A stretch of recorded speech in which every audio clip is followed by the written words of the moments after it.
The moment Tyler Grant snapped his fingers in Marcus Reed's face, the sharp crack sliced through the luxury of the VIP section, like a blade tearing the air.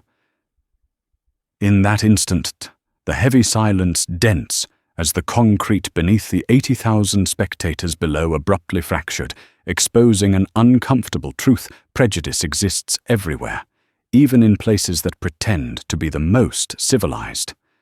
That late afternoon scene at Liberty Field Stadium glowed like a battlefield, lit by endless LED panels, yet the VIP lounge had become the stage for a different kind of showdown, a collision between bias and dignity. Marcus sat utterly still in his charcoal grey suit, every crease pressed into place like a reflection of his unshakable composure.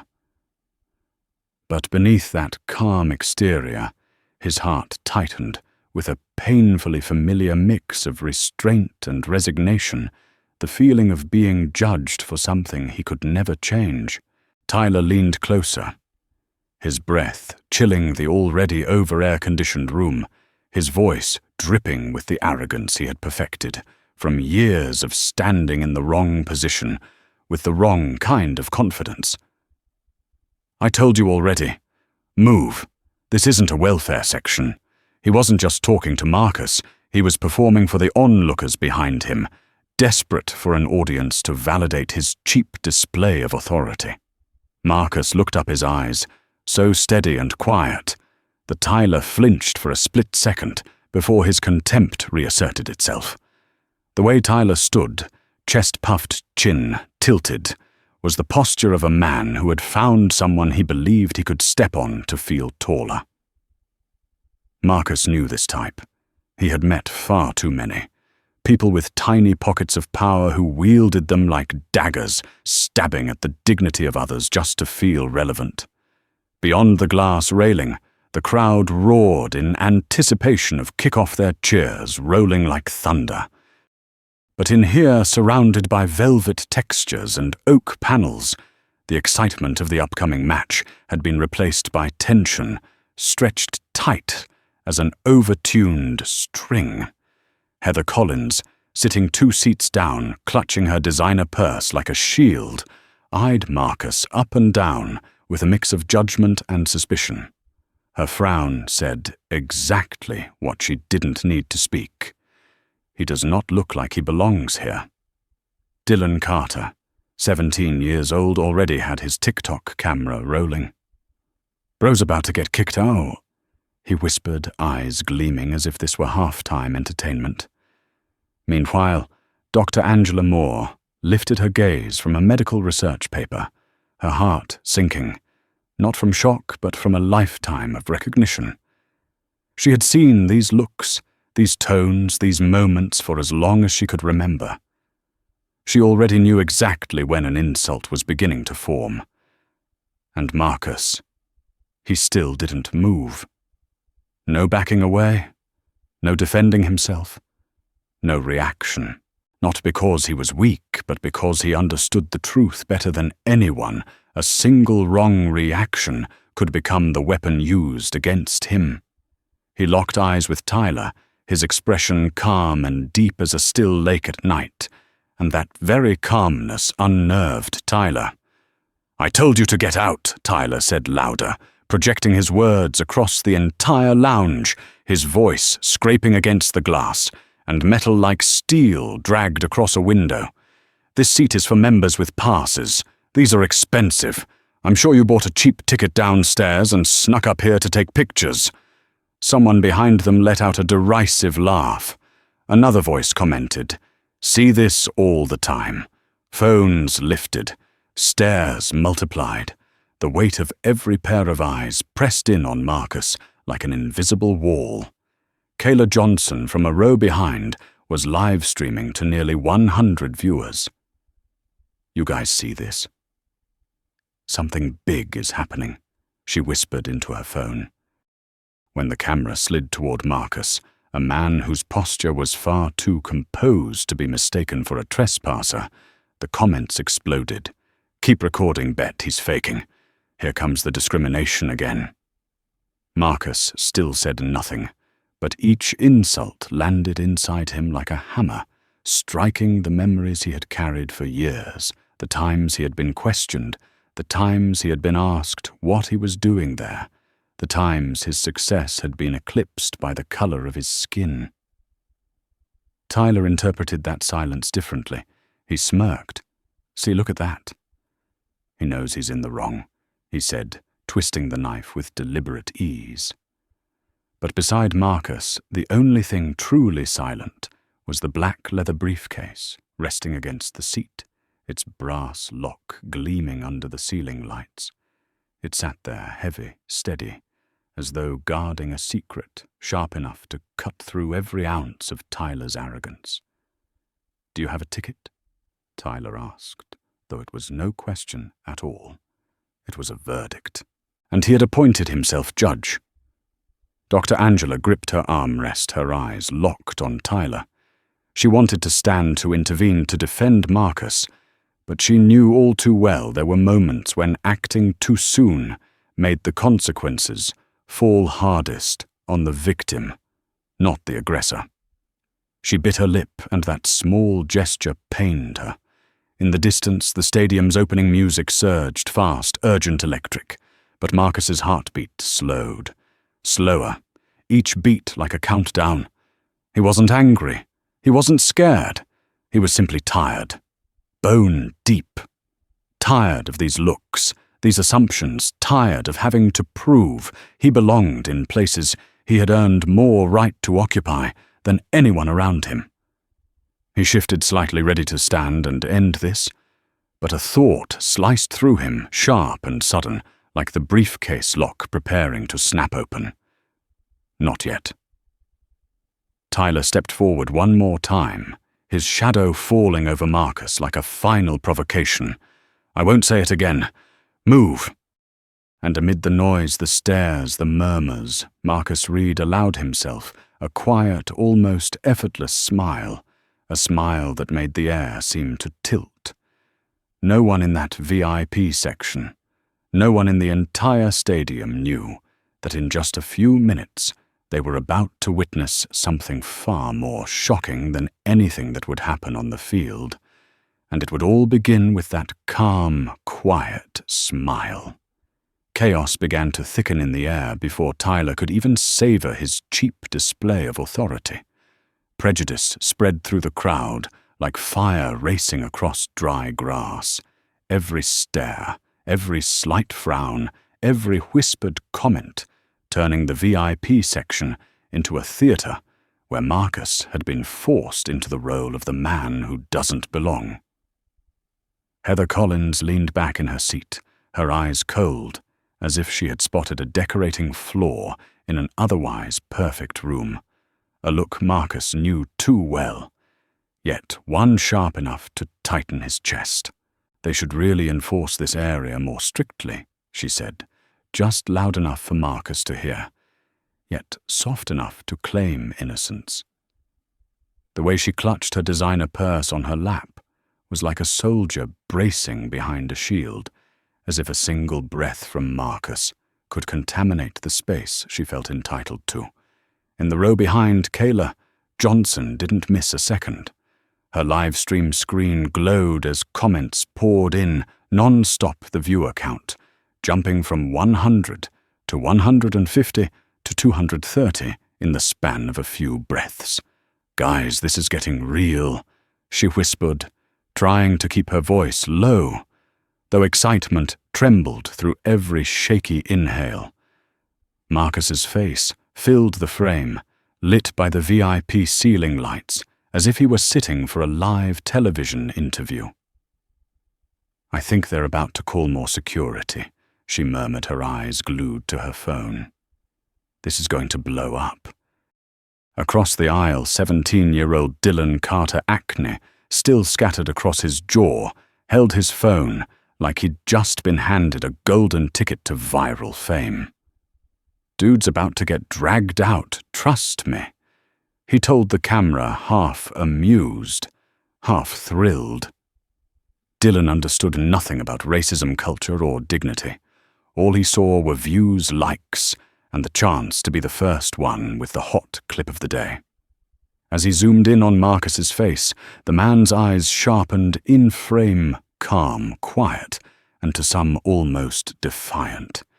It was that very calm, the kind of composure that didn't match the script they had assigned him, that made the crowd even more uneasy. Marcus knew this reaction well. People grew more uncomfortable when a black man didn't respond according to the stereotypes they had built in their minds. At the same moment, Dr. Angela Moore felt her heart ache in a way no medical textbook could explain. She rested her thin yet steady fingers on the armrest, the hand of someone who had spent a lifetime witnessing the invisible injuries society inflicted on those who looked different from the majority. She looked at Marcus sitting in the middle of a forest of hostile eyes, and she recognized his story instantly. It was one she had seen too many times. Angela wanted to stand up that very second to speak a clean, precise sentence, like a perfect incision. Enough. But she hesitated, not out of fear, but because she understood that stepping in too soon could make everything worse for the man she was trying to protect. A flicker of helplessness crossed her face, a look only those familiar with generational pain ever truly understood. From farther down the aisle, Jason Perez, a 33-year-old sports blogger, arrived, as if he could smell drama from half a hallway away. Jason never ignored content with front-page potential, especially when it blended sports with social controversy. He slipped through the crowd camera raised, capturing Marcus from the side, clear enough to show his expression, clear enough to expose Tyler's hostility, clear enough to guarantee the clip would explode across Twitter within 15 minutes. "What is this?" Jason muttered while typing rapidly. Another discrimination case, or just security doing their job. He knew this moment could become a moral litmus test for the entire stadium, and whoever captured it first would control the narrative. Amanda Lewis, the 36-year-old operations director, stepped into the scene with the confidence of someone who believed every problem could be handled with procedure. But the truth was that the very procedure she trusted was built on layers of unconscious bias. Her eyes skimmed Marcus for just one beat, and in that single beat, she believed she had decoded the whole situation. This man couldn't afford to be here. That judgment born of prejudice and arrogance took only a second to form, but would take decades for Liberty Field to unlearn. Amanda asked Tyler, another person sneaking in. Her tone sounded professional, yet beneath it simmered irritation, mixed with disdain. When she turned to Marcus, her polite, corporate smile couldn't conceal the suspicion rising like ferment beneath it. "So this section requires a membership worth $15,000, annually background verification, and company sponsorship. Please cooperate." On Kayla's live stream, the viewer count soared to 400, then 560, then 700. Comments flooded in. "Why are they talking to him like he's a criminal? This looks like discrimination. Keep recording, post this on TikTok now. What if he actually is rich?" One comment stood out. "Let's see who embarrasses themselves first." As Amanda and Tyler stood flanking him, and security guard Eric approached with 3 more officers tightening the circle behind him, Marcus could feel the atmosphere shifting. The air thickened like fog before a storm. Each breath the crowd took weighted with judgment. Yet he did not move. No tension. No fear. Only silence, though not a silence of submission, but a silence made of steel, a presence people like Tyler never recognized until it was too late. Tyler felt that silence like a punch to his fragile pride. He barked again, louder, harsher, determined to reclaim his stage. "I'm not asking a third time. This is not your section. You are bothering VIP guests. If you don't want to be escorted out, show your ticket." A few scattered claps broke out, petty, shallow, embarrassing, but enough to embolden Tyler. He believed the crowd was on his side. Meanwhile, Marcus felt a sharp sting in his palm, a sign he was clenching his hand too tightly, forcing down emotions he had learned to manage his entire life. "Just because I'm black," he thought, the heaviness settling in his chest like a stone. "Just because I don't look like what they imagine belongs here." Kayla swallowed hard, her voice trembling as she whispered to her viewers, "Guys, they're really about to drag him out." For a moment, a strange silence swept across the VIP section. Not the usual quiet, but the kind that falls right before a game-changing play. But no one knew that the real game of that day wasn't happening on the field at all. It was happening around the chair where Marcus Reed still sat, calm, silent, and about to change the entire stadium forever. As the stadium speakers began running system checks for the national anthem ceremony, the VIP section of Liberty Field abruptly turned into a tense stage where every footstep and every stare carried an electric charge. Eric Nolan moved forward, first his broad frame blocking part of the overhead lights and casting a large shadow over Marcus. Eric wasn't truly malicious. He was simply used to the old script, suppress first to maintain order. "What seems to be the problem here?" he asked, though. The question was nothing more than a formality. His eyes had already decided Marcus was the problem. Tyler jumped in immediately, his voice sharp and loud, like an arrow aimed to pierce whatever fragile hope remained. "Gatecrasher. Wears expensive clothes to fool people. Sitting in the wrong section." I warned him, but he refused to cooperate. He looked at Eric with a pleading expression, yearning not for clarification, but for validation of his perceived authority. Kayla zoomed tightly onto Marcus's face, while Dylan maneuvered to the back to get a different angle so no one can say he missed anything. The entire VIP area became a chaotic chorus, every person chiming a different note, yet all blending into a single poisonous harmony judgment. Amanda Lewis arrived moments later. She carried a tablet and the aura of someone who believed every crisis was merely a procedural issue. Her black blazer draped over her shoulders like armor, and she approached with the decisive stride of someone about to sign an eviction order. "Show me your ticket," Amanda said, her voice controlled, but edged with impatience. This was not a request.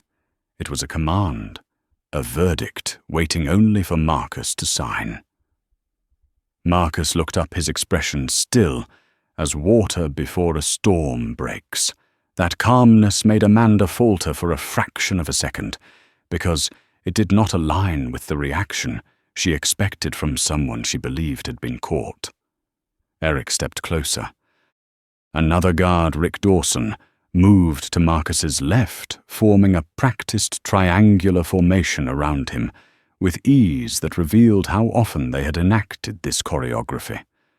Rick placed a hand on his radio, his face stone cold, a type of cold Marcus had known all his life. It was the look that said, "You're not a person, you're a case to resolve." And that familiarity made Marcus's heart ache, not out of fear, but out of exhaustion. Exhaustion so deep that his lips tightened into a barely noticeable line. "Where is your seat?" Amanda asked, her tone sharp as a blade. "This seat requires a Diamond tier membership. It requires a background verification, a sponsoring corporation, and a tracking system."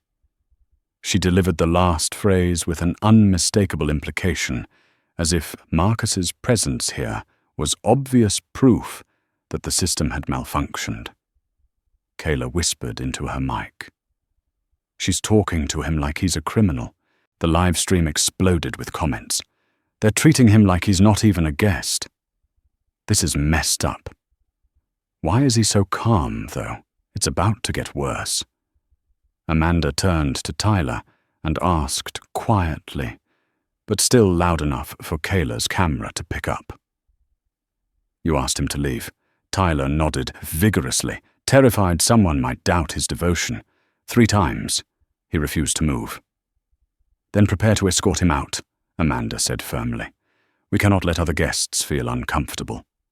But from the row ahead, Dr. Angela stood up. Miss Lewis, she said, her elderly voice steady and commanding.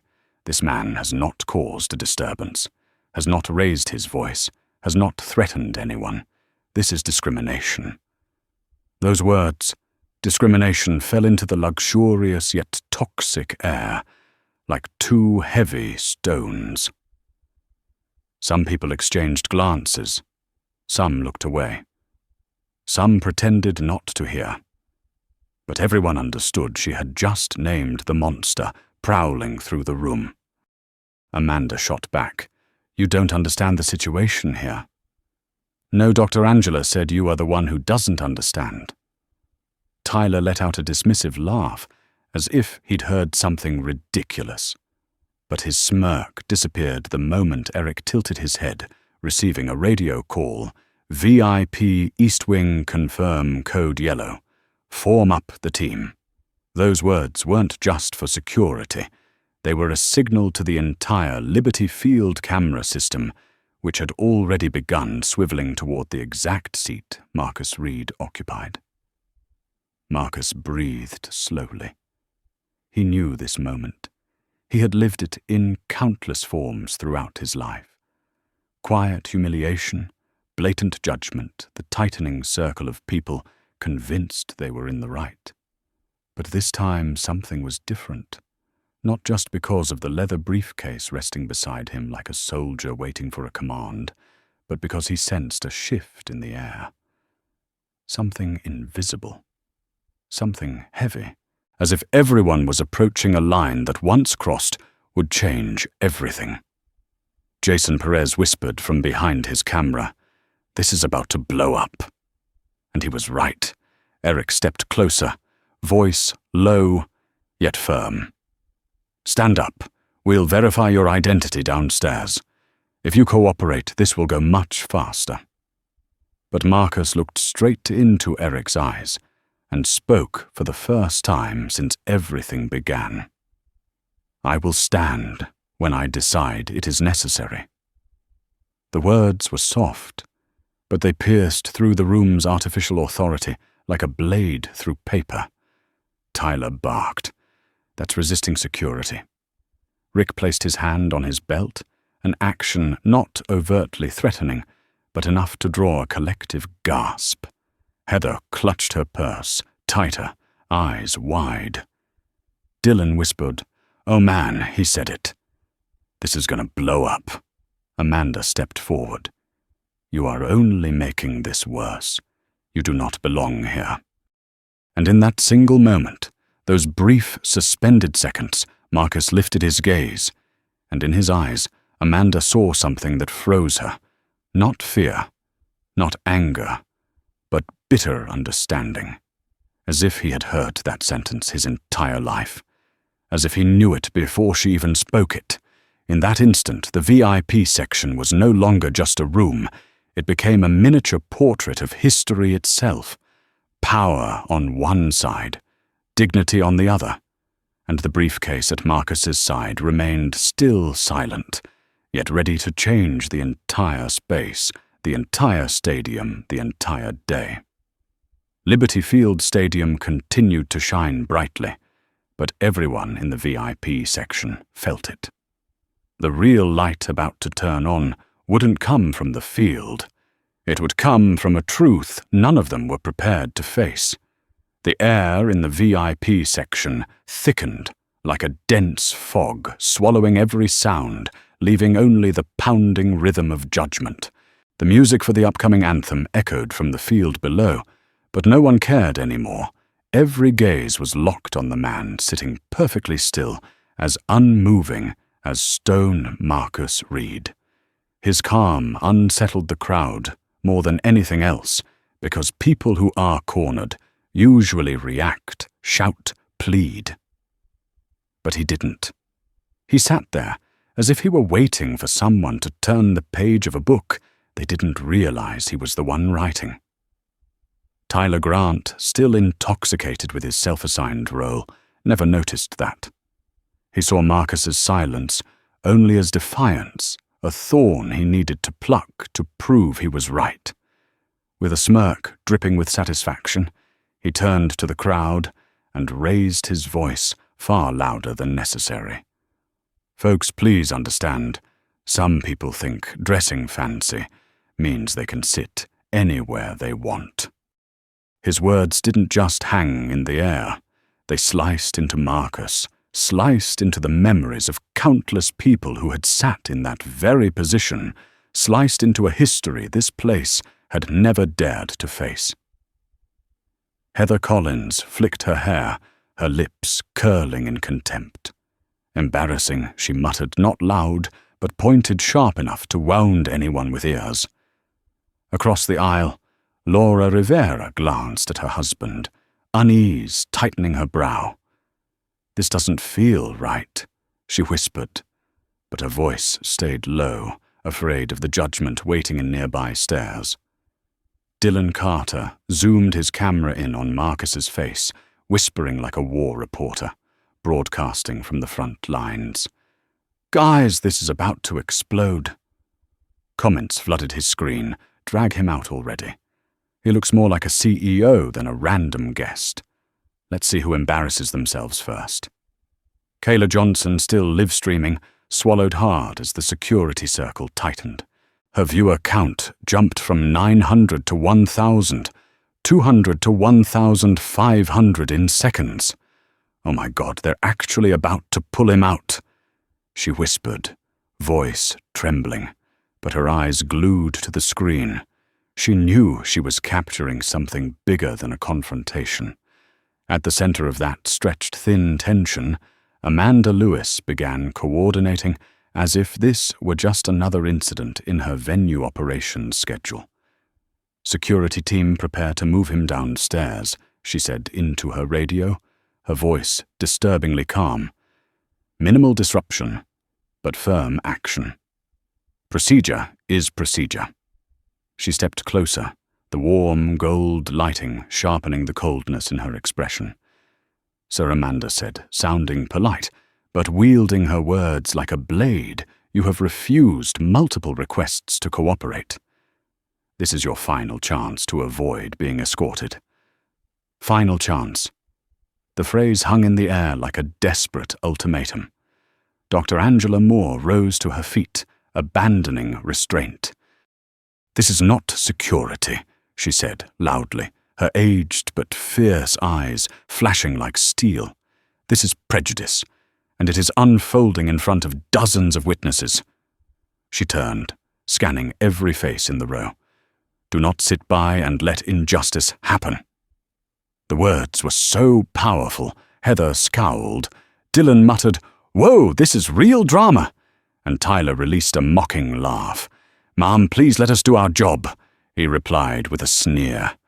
"This is the VIP section, not a social justice seminar," the crowd murmured. Some stole glances at Marcus, trying to guess what category he belonged to. Others looked at Tyler with uncertainty beginning to creep in. A tiny shift, but Marcus felt it.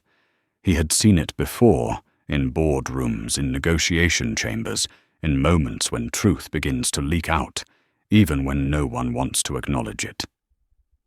Eric stepped closer, his voice low and heavy. "Let's go. Don't make this harder." His movements weren't laced with Tyler's hostility, but carried the weight of habit, of a system he believed he was upholding, simply because he had followed it for too long. Rick Dawson leaned left, ready to grab Marcus's arm in an instant if needed. They were pieces moving in perfect sync within a giant machine, a machine fueled by prejudice none of them recognized. Marcus exhaled softly. No one heard it, but he felt every breath pressing against his chest, threatening to crack him open. Not because he feared them, because he knew he stood on a line. One wrong move, the truth would be twisted, the narrative flipped, and he would once again be labeled the resistant one by people who never saw him clearly to begin with. But he didn't move, didn't stand, didn't falter. The danger of the moment only made him steadier. And that steadiness, unnerving, illogical to them, made Tyler even more reckless. "So you want to be dragged out, huh?" Tyler shouted, his voice, cracking his fake professionalism gone. Then enough. A man's voice cut through the room like a blaring horn. James Fletcher, a long-time VIP member, 45 years old, well known in Chicago's business circles, stood up. He had never intervened in anyone's conflict at the stadium. Until now. "Let me ask you something," James said directly to Tyler, his tone low but commanding. "What exactly has this man done wrong?" Tyler opened his mouth, but no words came quickly enough. James continued before he had the chance to twist the story. "Has he yelled? Has he caused trouble? Has he touched anyone? Or do you simply believe he isn't wealthy enough to sit here?" A dangerous silence rippled outward. Rick glanced at Tyler. Amanda stiffened. Eric frowned. Heather looked away. Kayla whispered to her live stream. Someone just stood up. Oh my God, this is a movie. Tyler swallowed hard. He can't prove his seat. And can you prove you have the right to insult him? James shot back, delivering a verbal blow that echoed around the room. The air shifted. Something invisible began slipping out of Tyler's grasp. Marcus looked at James, and in his eyes appeared a faint glimmer of gratitude, a small thing but enough to lift the weight on his chest by a fraction, like an unseen hand pulling him upward. But the circle remained tight. Amanda regained her authoritative tone.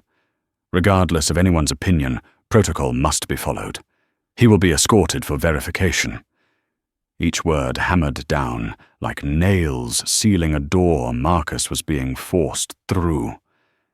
Eric nodded. Rick stepped half a stride closer. Tyler lifted his chin. The whole system prepared to move. Kayla bit her lip. Dylan zoomed closer. James inhaled sharply, as if ready to argue again, but lost the moment. And at that precise instant, right as the anthem's scheduled start drew near, right as hands were about to reach for Marcus, he extended his fingers and rested them lightly on the black leather briefcase beside him. A simple gesture, but it made the entire VIP section tilt as though someone had just shifted the current of a river. No one understood it, but everyone felt it. Whatever happens next will not follow Tyler's script. Marcus lifted his gaze. His eyes were brighter, deeper, carrying something no one could name. A quiet gravity. An unspoken warning. A truth waiting to be released. And Liberty Field Stadium, glowing in anticipation of the anthem, had no idea that in just a few more minutes it would witness the greatest power shift in its entire history. The black leather briefcase beside Marcus Reed didn't open with a loud snap, but with a soft click so faint many thought they imagined it. Yet for those standing close, that tiny sound sliced straight into their nerves, freezing them mid-movement. Rick stopped in his tracks. Eric lifted his head. Amanda lowered her hand from her radio. Tyler blinked rapidly, like a man watching reality slip out of the script he thought he controlled. The moment the lid rose, the air in the VIP section shifted as abruptly as a draft sweeping through a room long sealed shut. No one knew what Marcus was about to do, but instinct, deep, primal instinct, rang through every person like a warning bell. Something enormous was coming. On Kayla Johnson's live stream, the viewer count jumped from 1,800 to 2,500 in mere breaths. "Guys, he's opening the briefcase," Kayla whispered, voice hollowed out by shock. "Oh my God. What is he taking out?" Marcus reached inside with a slow, deliberate movement, almost theatrical in its precision. The people filming found themselves unconsciously leaning forward. Dylan murmured, "Plot twist time." Dr. Angela Moore held her breath. James Fletcher stared at Marcus with a mix of worry, curiosity, and something that looked like hope. And then Marcus pulled out a document folder, a thick navy blue binder embossed with the Liberty Field logo in gold, heavy enough to be anything but ordinary. The lights caught the edge of the cover, sending a sharp glint across the eyes of those standing near it. Marcus placed the binder on his lap and opened it, facing a crowd that collectively stepped back as if from a sudden flame. The first page, bold and unmistakable, delivered its truth with the cold finality of a verdict. Transfer of ownership agreement for Liberty Field Stadium Reed Sports Group, holding 67% of shares. Total transaction value, $2,347,000,000. A compressed silence filled the room. Then it detonated. Not through sound, but through expressions. Tyler stumbled back half a step, his jaw dropping without a single word escaping. Amanda froze in place, eyes wide and unblinking. Eric gripped his belt, suddenly needing something solid to ground himself. Rick squinted, trying to decide if the document could possibly be fake, only for logic to punch back instantly. No one could forge notarized contracts with seals like these. Heather Collins dropped her luxury handbag on the floor, the first time she had ever lost control of her own posture. Kayla almost screamed, "Oh my God, guys, he's the owner." The live stream exploded. 2,500 viewers, 3,200, 4,000. Comments flew so fast they blurred. No way they tried to kick out. The owner. Tyler is done. This is the plot twist of the year. Marcus remained still. Calm. No gloating. No anger. No performance. The truth spoke loudly enough on its own. He turned to the second page. Date of transfer, 15th of January. Operational authority. Effective 1st of February. Title Chairman and Chief Executive Officer, Marcus Reed. Amanda whispered, No, this can't." But her voice trembled uncontrollably, stripped of every ounce of the authority she once carried. Tyler collapsed into a seat behind him, his legs turning to noodles. He stuttered, choking on every syllable. You're the owner of this stadium, that is correct." James Fletcher answered for Marcus, his tone filled with reverence, as though witnessing a miracle. "And all of you just tried to throw him out of his own stadium." Rick swallowed hard, every muscle in his body locking tight. Eric released his radio. Both men looked like even a falling pin might shatter the silence. Marcus met Tyler's eyes. His gaze wasn't harsh, it wasn't vengeful. It was simply the quiet weight of truth, a truth sharp enough to make a man crumble without a single raised voice. "You looked at me and saw someone who didn't belong," Marcus said, his voice steady, but ringing like metal striking stone. "But you forgot that real power has nothing to do with uniforms." Tyler tried to speak an apology, an excuse, anything, but no words came. Amanda stood, as if someone had unplugged her entire sense of reality. She couldn't look away from the contract in Marcus's hands, each line hitting her mind like a slap. Kayla brought her phone, closer, tears pooling in her eyes from shock and emotion. "Guys, I can't believe this. This is literally history happening right now." Suddenly from the hallway, a man sprinted into the VIP section. Stephen Harper, the general manager of Liberty Field.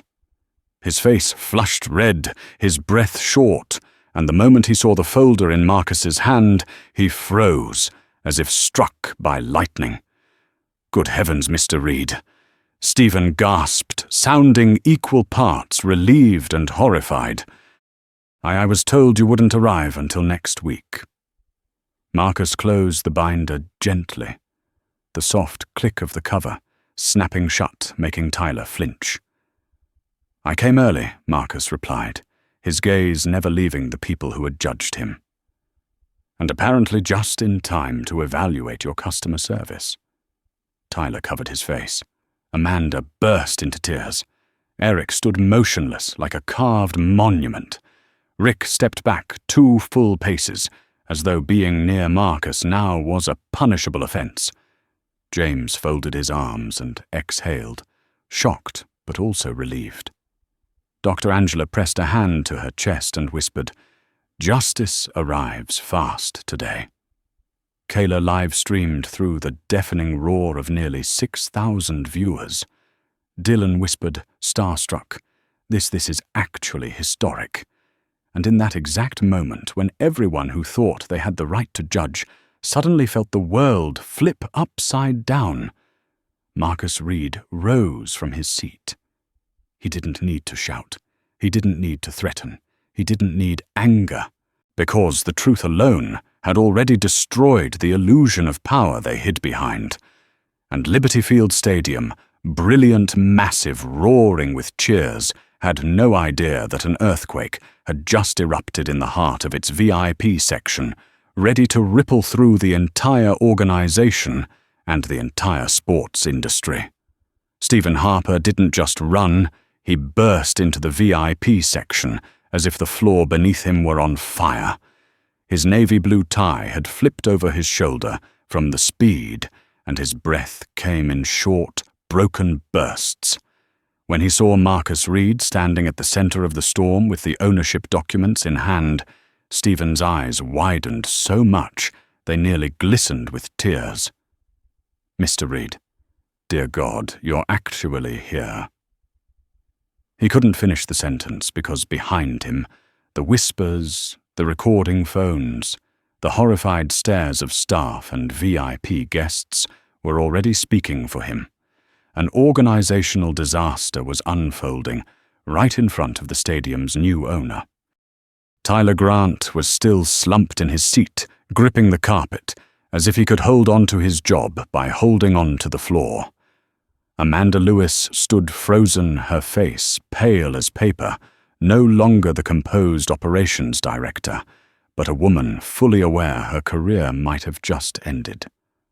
Eric Nolan and Rick Dawson stood like stone statues, rigid to the point no one dared touch them.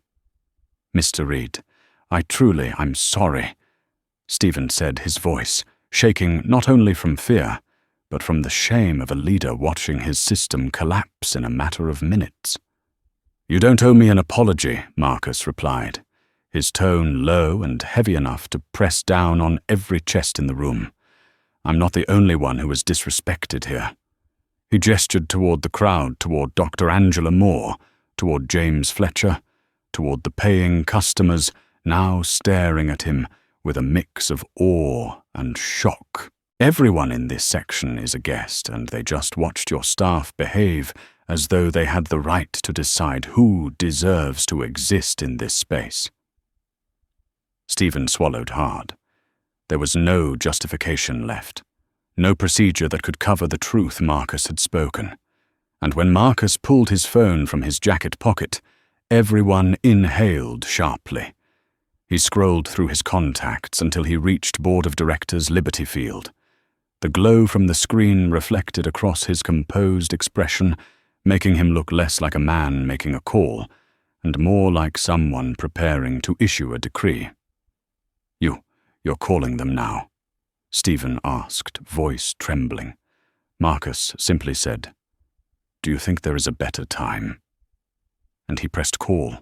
The phone rang. Once, twice, a third time. Then a deep, formal voice answered. "Marcus, what is going on? We just received a red alert from security."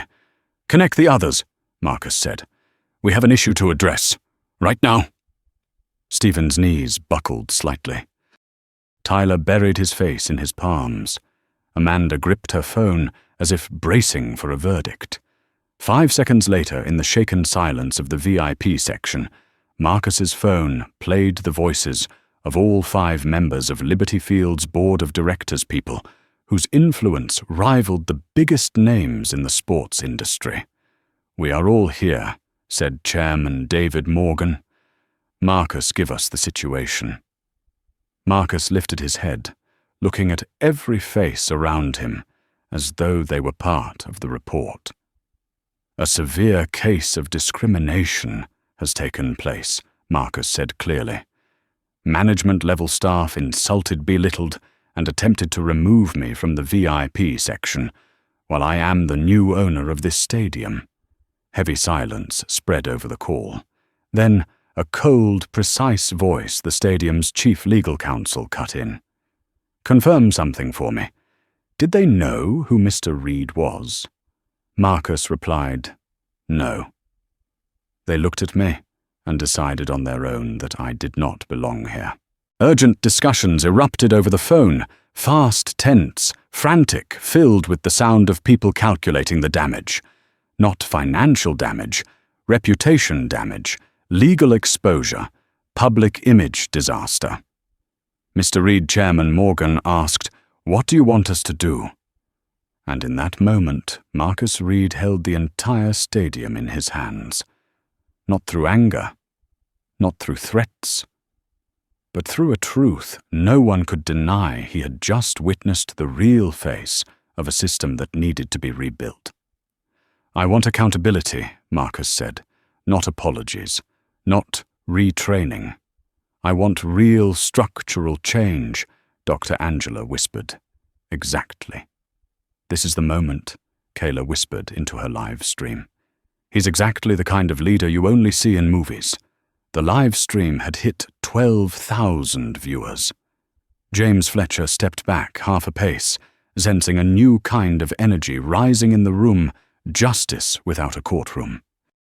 Meanwhile, Tyler was drowning in the horrifying realization he had just insulted the new owner of the entire building. "First," Marcus said, his voice steady and sharp as a spear, "I want a detailed accounting of every person involved in this incident. Every statement, every action, every moment of silent complicity." He turned to Tyler, "Including you, then to Amanda, you, then to Eric and Rick. Both of you." A shiver rippled outward like a wave. "Second," Marcus continued, "I want legal to compile all recorded evidence, hallway cameras, security feeds, live streams, guest videos, everything." The live stream hit 15,000 viewers. Bystanders began pulling out their phones to record. The hearts of those involved pounded like drums. Third, Marcus said, "I request an emergency meeting right here. I want the entire board to see exactly what kind of operational culture they have invested billions into."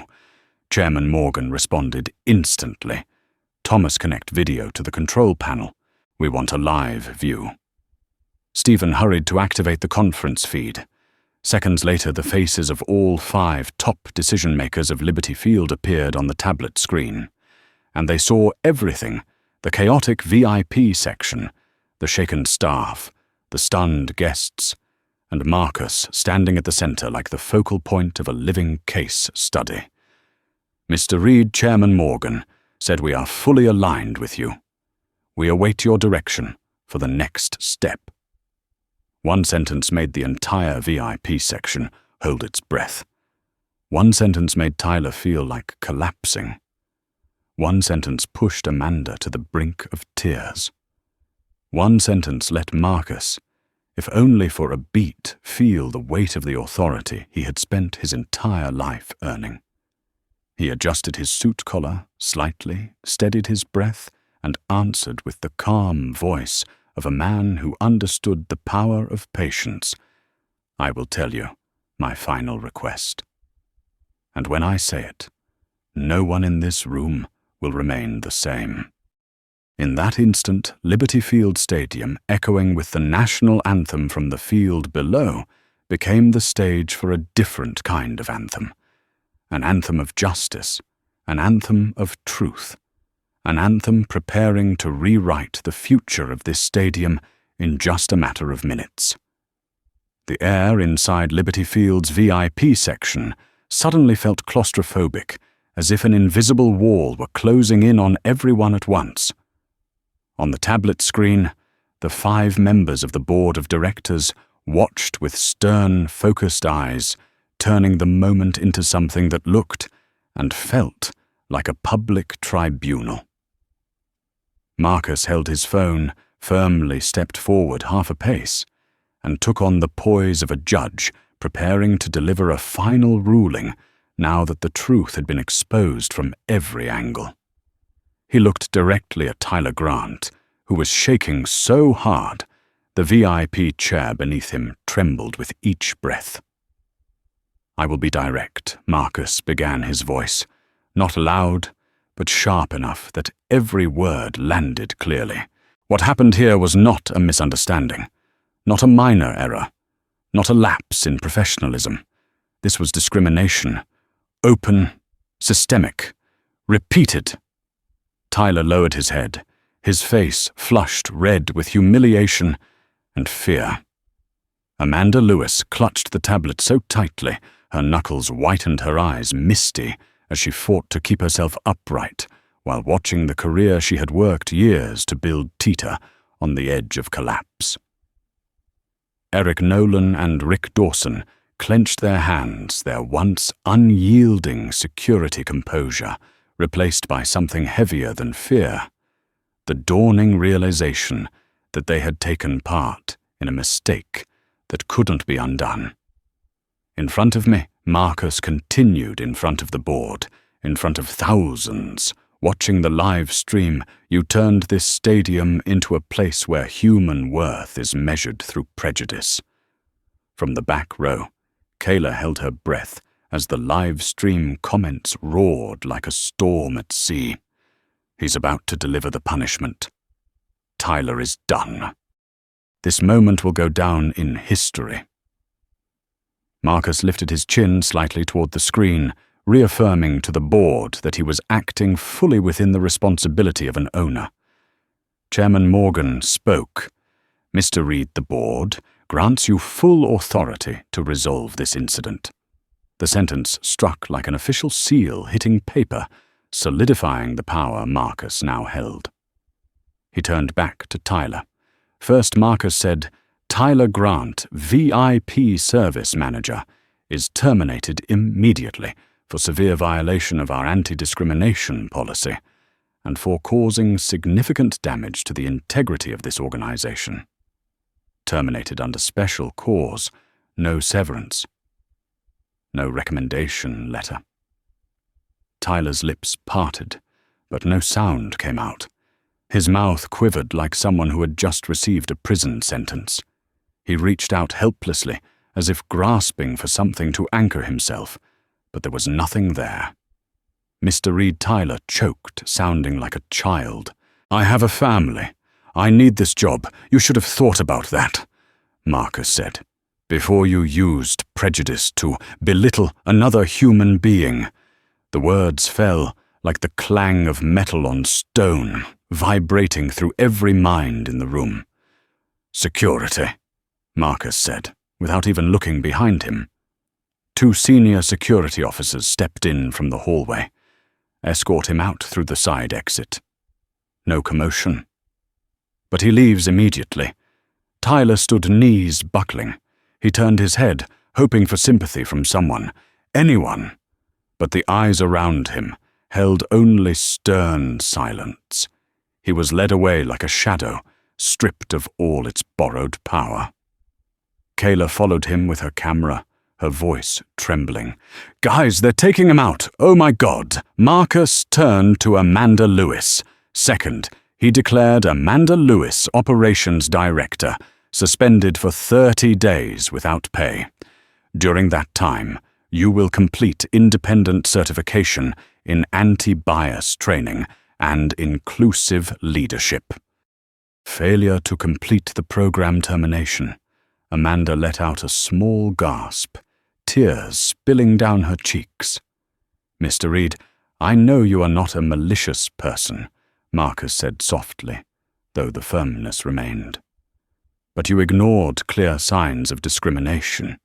You dismissed earlier complaints. You sided with the wrong people. If you want to keep your career, fix it." Amanda nodded like a child, acknowledging they had broken something precious shame in her eyes, but also a flicker of resolve not to let this mistake define her future. Marcus turned to Eric and Rick. Third, he continued, "I am ordering a complete rewrite of the security and VIP service protocols. Starting today, any incident involving discrimination will be classified as a top-level violation, addressed immediately. No reminders, no warnings, no, we will review. Only one standard, not allowed." Eric and Rick straightened their expressions more serious than ever. "We will do what's right, sir," Eric said, his voice sincere, almost like an oath. "We never understood the scale of the consequences. But I promise, change starts now." Marcus nodded like a commander, acknowledging the pledge of his soldiers.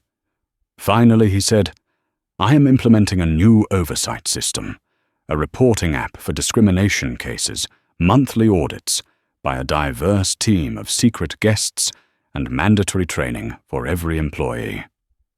The tablet screen lit up. Chairman Morgan spoke, "All proposals approved, effective immediately." The VIP section erupted into a profound silence. A silence thick, heavy, but no longer suffocating. It was the silence of transformation beginning.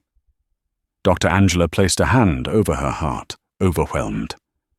"Mr. Reed, you just did what many people wish for their entire lives." James Fletcher nodded gently. Justice arrived faster than anyone could prepare for. Kayla live-streamed with trembling hands, whispering like someone witnessing a miracle. "Guys, this is the clip you will someday tell your kids about." Amanda wiped tears with a tissue. Tyler had vanished behind the exit door, and Eric and Rick stood upright, like men entrusted with a new mission. Marcus looked around the room, the same room that had been a stage for humiliation only minutes earlier. Now it stood utterly still, waiting for a new chapter.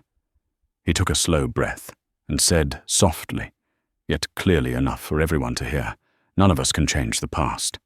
But today, we can fix the future."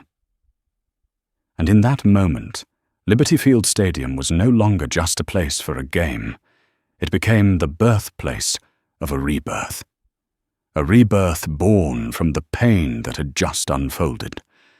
A rebirth that no one in that room, nor the tens of thousands watching the live stream, would ever forget for the rest of their lives.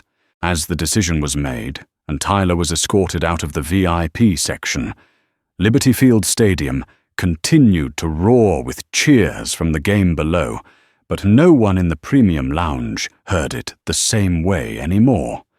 The atmosphere had changed. Those who had witnessed the seismic moment felt as if they were standing inside a turning point in history, a moment when power stopped being a shiny coat worn for status and became something used to remind the world how human beings deserve to be treated. Marcus Reed stood still for a moment, letting the heavy silence settle inside everyone's chest. Then he turned to Stephen Harper.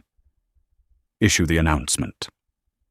Marcus said, his voice calm, yet echoing like a bronze bell striking the heart of everyone listening. No revisions, no softening, no hiding. Read exactly what I say across the entire stadium system. Stephen swallowed hard, nodded, and rushed into the hallway, where the PR team and stadium operations crew were gathered in a frantic alert huddle. Kayla Johnson followed him with her camera, her live stream now reaching 22,000 viewers. Guys, I think they're about to make a full stadium announcement. I've never seen anything like this. Meanwhile, Marcus stood quietly, his hands clasped in front of him, eyes lowered toward the field. The home team was still playing, the lights still gleamed, the fans still cheered like any other game night. But to Marcus, the scene below was just a backdrop. A backdrop for the moment he was about to use his power the right way, not for revenge, but for repair. Dr. Angela Moore looked at Marcus with profound admiration. "You just did something many powerful people spend their whole lives avoiding," she said, her voice warm and filled with emotion. Marcus gave a faint smile, though his eyes remained steady, carrying the quiet heaviness of a man who had endured pain no one else could see. "Power means nothing if it's only used to intimidate," he replied. "It only matters when it makes things better." Standing nearby, James Fletcher crossed his arms, awe filling his face. "You didn't just win against them," he said. "You saved this organization from its own blindness." Marcus didn't answer. He was waiting for the moment of silence before the next wave. And then the stadium speakers cracked to life. Everyone in the VIP section held their breath. On the field, players paused for a beat as the announcer's voice echoed with unusual gravity. "Attention guests of Liberty Field Stadium." The voice boomed sharp and resonant, cutting through the air over 80,000 people. The stadium management would like to officially announce that a discriminatory incident occurred in the VIP section this afternoon. On the live stream, the chat exploded. "They're admitting it. This is insane. Never seen a stadium apologize publicly." The announcement continued, unsoftened and unfiltered. "We offer our sincere apology to Mr. Marcus Reed and to all who witnessed the unprofessional and disrespectful conduct of our staff." A wave of murmurs swept through the stadium, spreading like ripples from an epicenter. People in the regular seats looked up toward the VIP balcony. Some turned to each other, shaking their heads. A few clapped. Some stood in shock. They all knew the name Marcus Reed, the new owner, the man who had been humiliated inside his own stadium. "We commit to immediate disciplinary action," the voice continued, "and a full organizational reform to ensure Liberty Field Stadium becomes a place where every guest is respected and treated fairly." In the VIP section, each word struck like a hammer against Tyler's conscience, wherever he was hearing it through a hallway or through a phone pointed at a screen. It struck Amanda just as hard. She wiped tears as the cultural blow landed squarely on her shoulders. Marcus closed his eyes for a single second, a brief, heavy moment, as if he were instructing himself to remember this turning point when justice stopped being a luxury. "This announcement isn't for me," Marcus said, quietly opening his eyes to meet Dr. Angela's. "It's for every guest here, for every person who's ever been mistreated without the power to speak up." Angela placed her hand gently on his shoulder, her gaze so warm it almost nudged Marcus off balance. "You're using power the way people hope for," she said, "but almost no one ever does." Marcus said nothing. He exhaled slowly, deeply, as if releasing a weight he had been carrying for far too long. When the announcement ended, Liberty Field fell into a few seconds of stunned silence, an unusual silence, not from confusion, but from tens of thousands of people processing what they had just heard. Then from the center rows a single clap echoed, then another. And suddenly, like a domino, an entire section rose applauding loudly, fiercely, with the same energy as a game-winning goal. And even though not everyone fully understood what had happened, They all felt the most important truth: someone up there had done the right thing. In the VIP section, Kayla lifted her camera toward Marcus and said, voice trembling with emotion, "Everyone, I think we just witnessed history." Marcus gazed down at the field. The applause surged, rolling across the stadium like a rising tide. Home players looked up. Opposing players paused mid-warm-up. Sports commentators leaned over their desks, trying to understand the moment, but sensing its gravity. And Marcus Reed, once told he didn't belong here, stood in the highest box of the stadium he owned, bathed in the applause of tens of thousands, and thought to himself, justice isn't revenge. It's light. And tonight, that light had never burned brighter. As the stadium-wide applause rolled outward, like sacred waves, Liberty Field Stadium entered a transformation so swift that even the employees working there could hardly believe they were witnessing it. There was no room left for old management habits, for long-standing biases, or for the illusion of being objective. Just minutes after the public announcement, Marcus Reed walked out of the VIP section, with Stephen Harper, the general manager, and a group of senior managers hurrying behind him like people trying to keep up with a storm, one that the new owner himself had created. But this was not a storm of destruction. It was a storm of cleansing.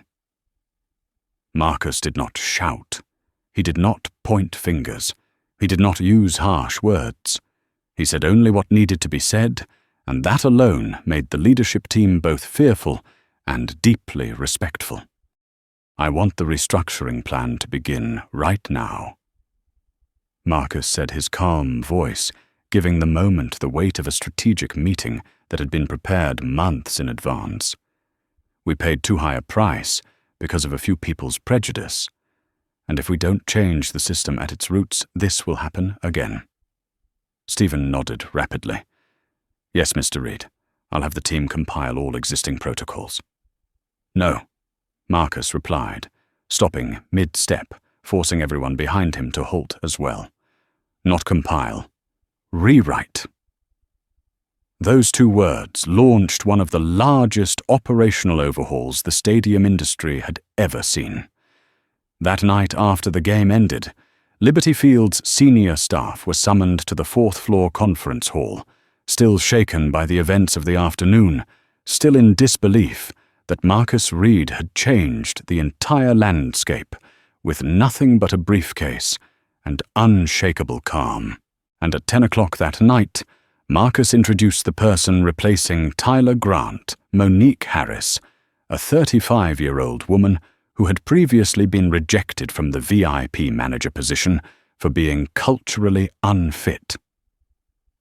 As she entered the room, eyes-sharp posture, confident standing beneath the glare of the LED display, Marcus said clearly, "This is someone the old system excluded because she was different. But it is that difference that will save us." The room shifted, the air rippling with impact.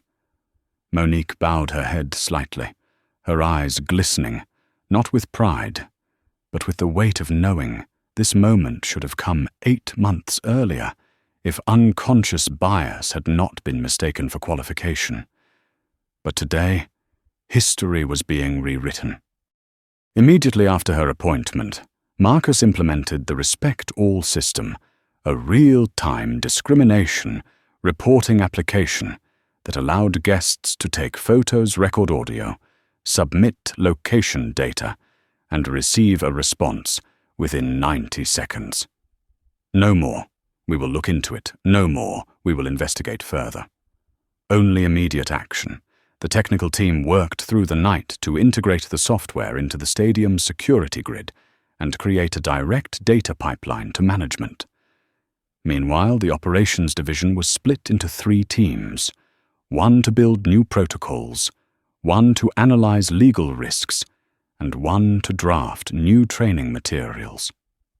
To everyone's surprise, Eric Nolan and Rick Dawson, the 2 security guards involved in the incident, did not hide. Standing tall in the conference room, they volunteered to join the team rewriting the security protocols. "We made mistakes," Eric said, his voice deep and honest. "But we want to fix them, and we want to be on the front lines of that change." Rick added, "If we can be wrong with one guest, we can be wrong with hundreds. We don't want that to happen again." Marcus looked at them, his gaze no longer cold but filled with respect for people willing to own their mistakes and rebuild what they had broken. On the 5th floor, the PR team who had been bracing for mass terminations received a completely different instruction from Marcus. No damage control campaign, no cover-ups, no denial. "We will make every step of this change public. The clearer, the better." A decision unheard of in the stadium industry. Within 24 hours, Marcus released a new policy, a zero-tolerance standard for discrimination, where every employee, from security to concession staff, to ticketing to senior management, would be terminated immediately if they violated it. No exceptions, no gray areas, no misunderstandings. And that wasn't all. Marcus hired a rotating team of multicultural secret guests to test employee interactions every month. If the failure rate exceeded 5%, the entire department would undergo mandatory retraining. Within 48 hours, Liberty Field had become a literal laboratory of justice. Guests began noticing new signs across the stadium. Respect is the standard, not a privilege. No form of discrimination will be tolerated. Report immediately if you feel you were treated unfairly. But what truly shook the staff was the flood of emotions rising within them. Shame, gratitude, fear, hope, and above all, the sense that they were standing at the beginning of a new era. In a corner of the operations room, Amanda Lewis, her eyes still swollen from crying, walked up to Marcus. "Thank you for not firing me on the spot," she said, voice trembling but genuine. "I will learn. I will improve. I promise." Marcus studied her for a long moment, then placed a steady hand on her shoulder. "Getting the chance to make things right is a privilege," he said. "You have it. Do not lose it again." At that moment, Stephen Harper stepped in, holding a fresh internal performance report. "Mr. Reed," he said, "astonished customer sentiment after the public announcement increased by 23% overnight." Marcus smiled slightly. "The new standard has begun," he said. "From now on, call it the Reed Standard." And everyone in the room, whether they said it out loud or not, knew that this standard would not only transform Liberty Field, it would transform the entire industry. The Reed Standard had been born, and from this day on, no person, no department, no organization would ever be able to return to the old way again. In just a few short days after the incident in the VIP section, the impact of the Reed Standard spread faster than any media campaign Liberty Field had ever launched. The real surprise wasn't the speed, it was the reach, the way one righteous action at the right moment could ripple across millions of people. Social media exploded with clips replaying the moment Marcus opened his leather briefcase, his calm hand turning the page of the stadium ownership contract, his steady gaze forcing an entire system to confront itself without him ever needing to raise his voice. Those clips, only seconds long, carried the weight of years of him enduring judgmental stares, closed doors, and silent indignities born from his skin color. And on that day, he answered the world with a quiet dignity, louder than any outburst could ever be. From a simple shaky live stream, Kayla Johnson became a historical witness. Her clip hit 12 million views within 48 hours, and sports, society, and economic news outlets flooded the internet with headlines, "The owner was thrown out of his own stadium," And his response is a lesson for an entire industry. But the ripple didn't stay online.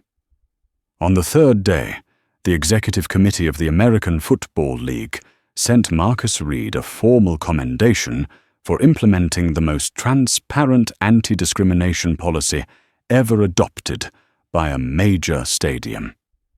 On the fifth day, 8 other stadiums from the East Coast to the West Coast requested to study the Respect All model and the secret audit system.